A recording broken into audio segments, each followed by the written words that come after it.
Hello बच्चों, आज की अपनी वीडियो में क्लास 11 केमिस्ट्री के चैप्टर 1 को आगे बढ़ाते हुए मैं आपको मूलानुपाती सूत्र तथा अणु सूत्र इन्हें ज्ञात करना सिखाऊंगा। देखिए बच्चों, सबसे पहले हम बात करेंगे कि मूलानुपाती सूत्र किसे कहते हैं। यौगिक का वह सूत्र जिसमें उसमें उपस्थित विभिन्न तत्वों के परमाणुओं का सरल अनुपात ज्ञात होता है, मूलानुपाती सूत्र कहलाता है। यौगिक का वह सूत्र जिसमें उसमें उपस्थित विभिन्न तत्वों के परमाणुओं का सरल अनुपात ज्ञात होता है, मूलानुपाती सूत्र कहलाता है। जैसे ग्लूकोज C6H12O6, इसको ग्लूकोज कहते हैं। ग्लूकोज के एक अणु में कार्बन, हाइड्रोजन व ऑक्सीजन का सरल अनुपात 1:2:1 है, यानी 1:2:1 है। तो इस अनुपात के हिसाब से इसके पास एक कार्बन होगा, दो हाइड्रोजन होंगे और एक ऑक्सीजन होगा। तो इसलिए इसका मूलानुपाती सूत्र बनेगा CH2O। अब देखिए अणु सूत्र क्या होता है। यौगिक का वह सूत्र जिसमें आपको ये ज्ञान प्राप्त होता है कि जो अलग अलग परमाणु हैं विभिन्न तत्वों के, उनकी वास्तविक संख्या क्या है। यहां आपको वास्तविक संख्या के बारे में जानकारी मिलेगी। जैसे जो ग्लूकोज का एक अणु है, इसके पास 6 कार्बन, 12 हाइड्रोजन और 6 ऑक्सीजन होते हैं। तो इसलिए हम कहेंगे कि ग्लूकोज का अणु सूत्र C6H12O6 है। अब देखिए बच्चों, मैं आपको बताऊंगा कि मूलानुपाती सूत्र व अणु सूत्र में क्या संबंध है।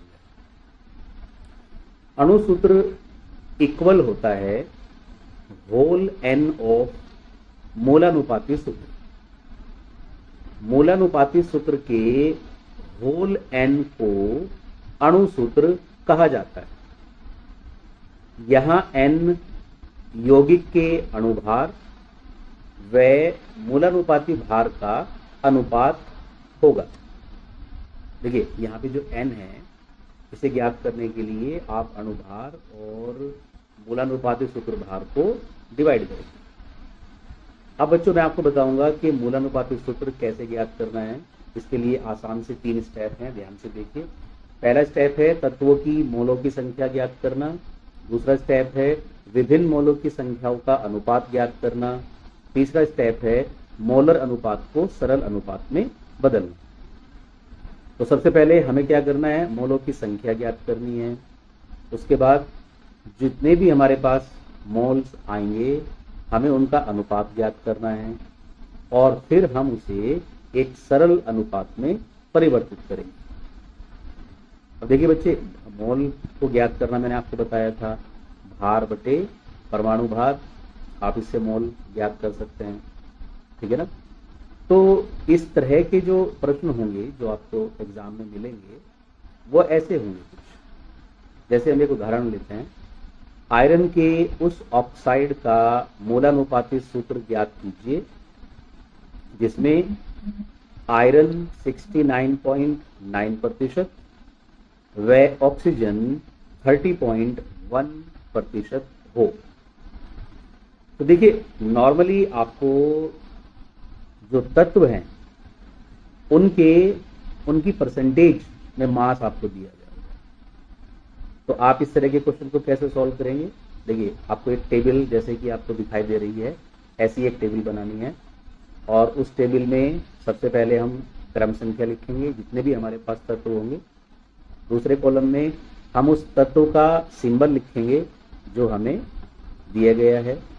फिर उसका जो परमाणु भार होगा वो लिखेंगे। इसके बाद जो भार प्रतिशत हमें दिया गया है हम वो लिखेंगे।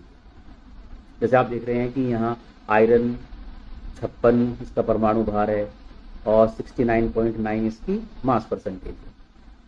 अब इसी तरह से हम ऑक्सीजन को लिखेंगे, इसका परमाणु भार 16 है और इसकी मास परसेंटेज 30.1 है। ठीक है ना बच्चों। देखिए ये वाला जो हिस्सा है ये तो आपको प्रश्न में ही मिलेगा। अब सबसे पहले हमें मोलों की संख्या निकालनी है। इसके लिए हम क्या करेंगे, जो भार प्रतिशत है इसको परमाणु भार से विभाजित कर देंगे। जैसे हमने 69.9 को विभाजित किया 56 से, भार प्रतिशत को विभाजित करना है परमाणु भार से। तो आपके पास आयरन के मोल आ गए 1.25। अब इसी प्रकार आप ऑक्सीजन के मोल भी ज्ञात करेंगे। ऑक्सीजन का भार प्रतिशत है 30.1 और इसका परमाणु भार है 16।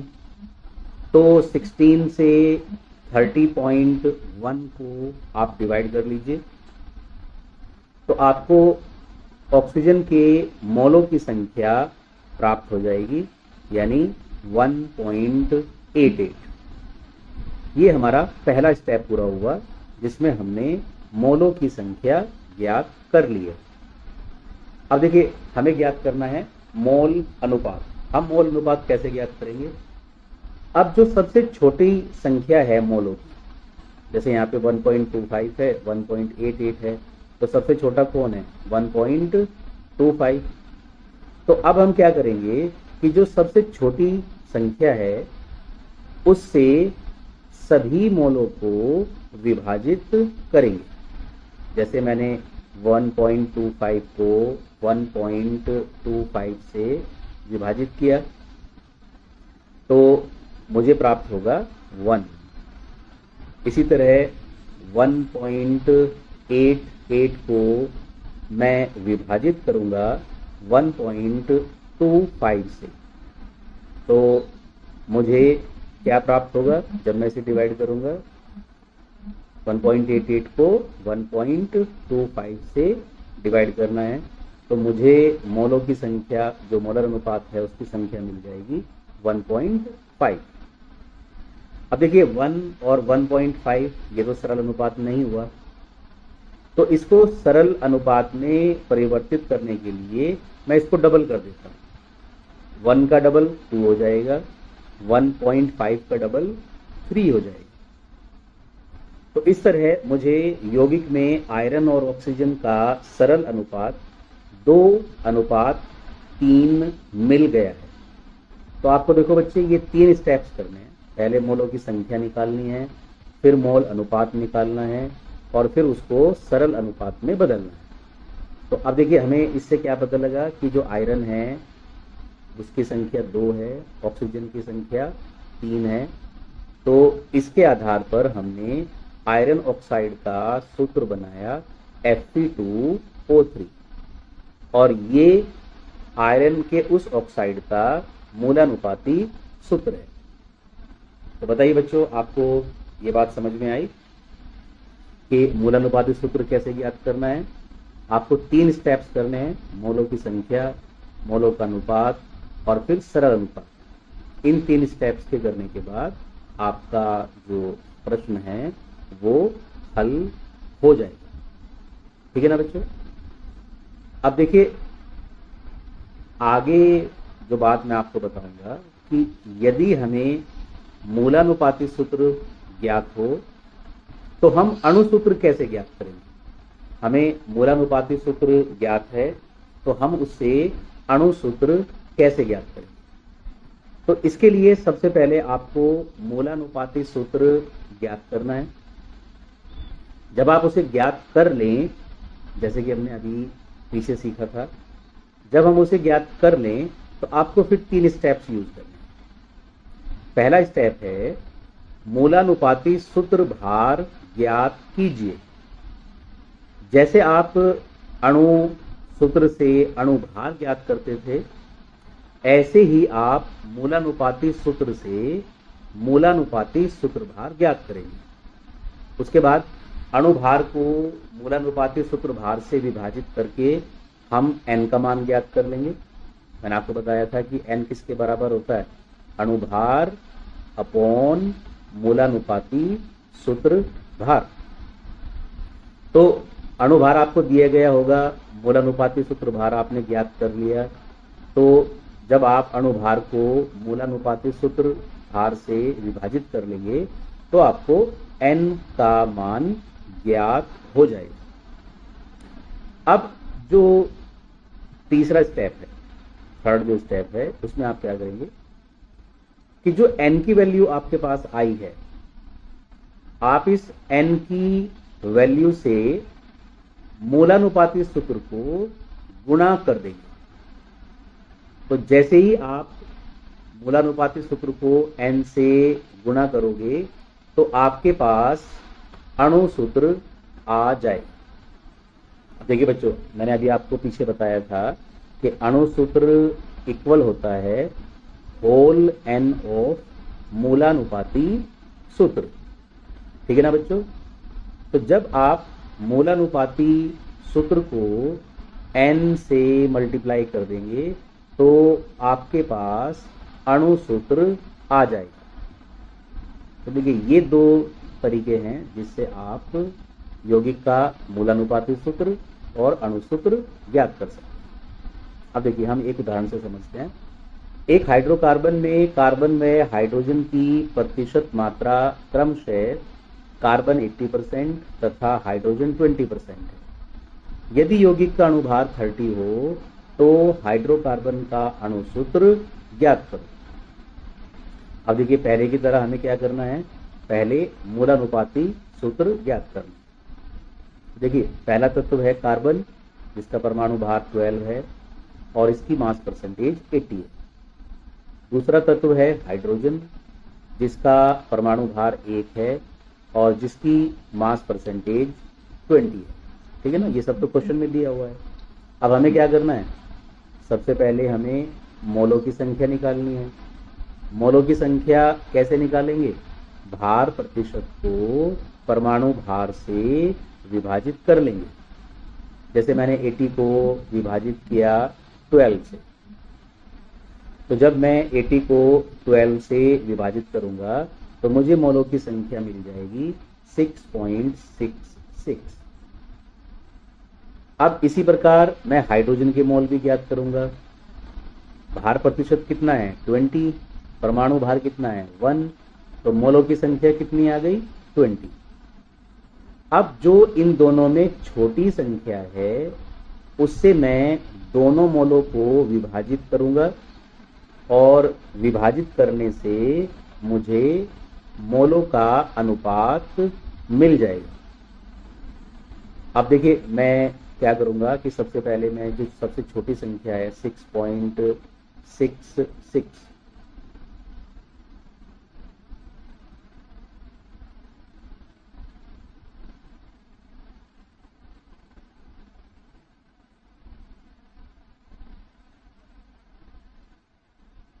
तो मैं 6.66 को डिवाइड करूंगा 6.66 से, तो मेरे पास आ गया 1। ठीक है ना? अब मैं 20 को भी ऐसे ही विभाजित कर दूंगा 6.66 से, तो जब मैं 20 को 6.66 से डिवाइड करूंगा तो मुझे लगभग आंसर आ जाएगा 3। तो इस हिसाब से जो सरल अनुपात है वो मुझे मिल गया 1:3। ठीक है ना बच्चों?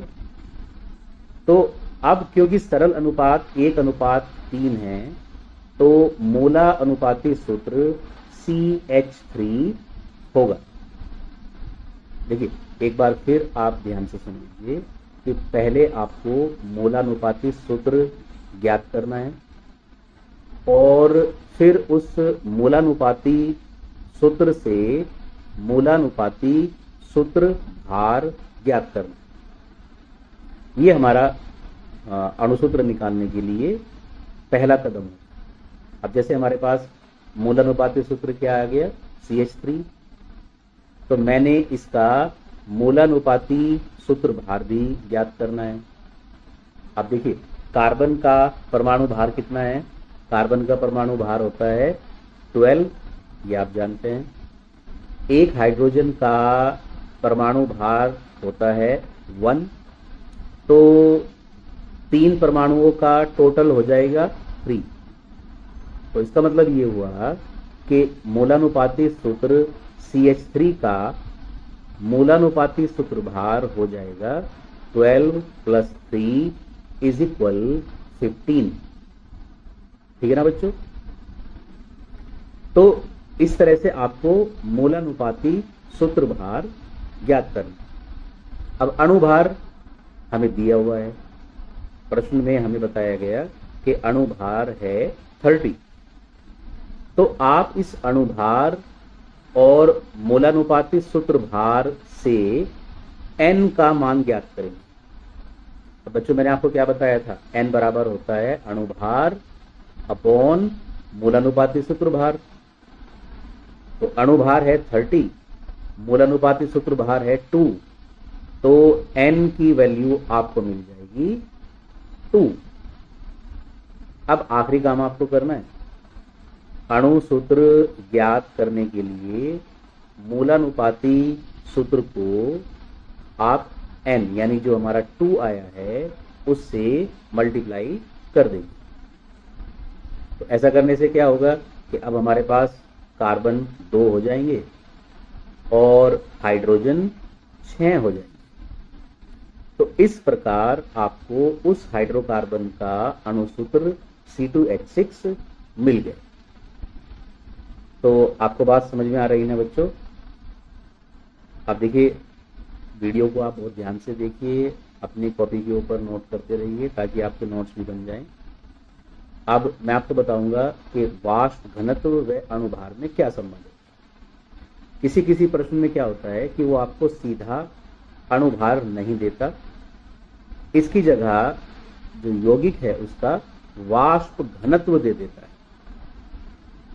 तो यदि आपको वाष्प घनत्व दिया हुआ है तो आपको बिल्कुल भी नहीं घबराना है, बस सिंपली उसको आपको डबल कर देना।